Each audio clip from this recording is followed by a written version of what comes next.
him. But George, I'm standing right here. You can see behind me where President-elect, soon-to-be President Joe Biden is sworn in, and I am just struck by the weight of this moment, given where we are as a country, how much we have been through in the last 3 weeks, that I am standing on the very site where I still can't believe I'm saying this word out loud, where there was an insurrection, a riot, a mob, as protesters fueled and led by our president came to try to take over this democracy and stop this event that is about to happen from taking place. And also just the strangeness, the oddity of what is happening out here with so few people, so few dignitaries in attendance. You can see some of the chairs behind me.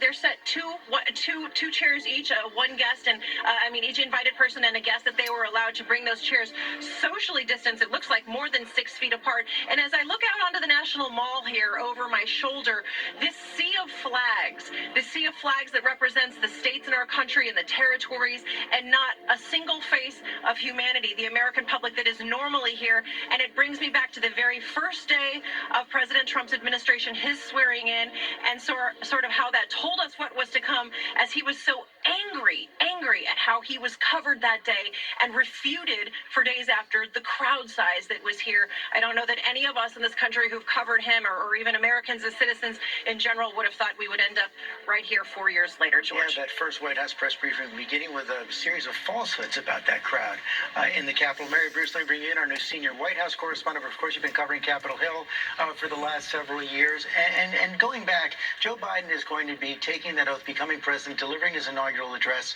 almost 2 weeks to the day of that, to the minute of when that siege began to take place on Capitol Hill. And it's hard to overstate how traumatized members of Congress from both parties are by the events of that day.